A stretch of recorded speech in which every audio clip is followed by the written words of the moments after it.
সাবধান, গুটকা প্রেমীদের জন্য দুঃসংবাদ। গুটকার নামে আপনি কি খাচ্ছেন জানেন কি? গুটকাতে থাকা সাদা সাদা জিনিসগুলো আসলে কি? কল্পনাও করতে পারবেন না গুটকার নামে কি খাচ্ছেন আপনি। গুটকা খাওয়াটা একাংশ লোকের ফ্যাশন হয়ে উঠেছে।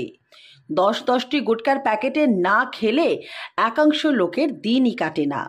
গরু ছাগলের মতো পুরো দিন গুটকা না চাবালে যেন দিনই কাটে না একাংশ লোকের। আপনি যদি গুটকা প্রেমী হন তাহলে আপনার জন্য এটি একটি বাজে খবর। গুটকার নামে আপনি কি খাচ্ছেন জানেন কি? আপনি কি অজানা অবস্থায় খাচ্ছেন মানুষের মল বা বিষ্ঠা? সামাজিক মাধ্যমে ছড়িয়ে পড়া এক বাবা এভাবেই দাবি করেন এই বিষয় নিয়ে। এই বাবাজির মতে মানুষের মল বৈজ্ঞানিক পদ্ধতিতে শুকিয়ে প্রস্তুত করা বিষয়ে পাউডার গুটকা কোম্পানিগুলো ব্যবহার করে গুটকার প্যাকেটে। গুটকার প্যাকেটে থাকা সুপুরির মধ্যে মানুষের মল দিয়ে তৈরি পাউডার মিশিয়ে দেয় কোম্পানিগুলি। এই পাউডার তৈরি হয় হায়দ্রাবাদে। হায়দ্রাবাদ পৌর নিগমের মেয়রের উদ্যোগে একটি বায়োকেমিক্যালের অধীনে সমগ্র শহরের শৌচালয়ের ট্যাঙ্কগুলোর মধ্যে একটি বিশেষ পাইপ লাগানোর সাহায্যে সংযুক্ত করে শহরের নির্দিষ্ট একটি স্থানে মানুষের মলগুলো জমা করা হয়।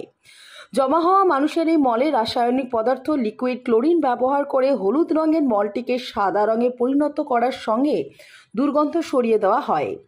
তারপর এই মলগুলো টায়ারের মাধ্যমে পাউডার প্রস্তুত করা হয়। এই পাউডারগুলো বিক্রি করা হয় কানপুরের গুটকা কোম্পানিতে। মানুষের মল দিয়ে তৈরি হওয়া পাউডার ব্যবহৃত গুটকা খাচ্ছেন কি আপনি? এই দাবি করেছেন বিনম্র সাগরজি নামের এক মহারাজ। গুটকা নিয়ে বিনম্র সাগরজি মহারাজের এই মন্তব্য গুটকা কোম্পানি কি প্রতিক্রিয়া প্রকাশ করে তা হবে লক্ষণীয় ব্যাপার। ন্যাশনাল ডেস্কের রিপোর্ট, নিউজ অবিকল।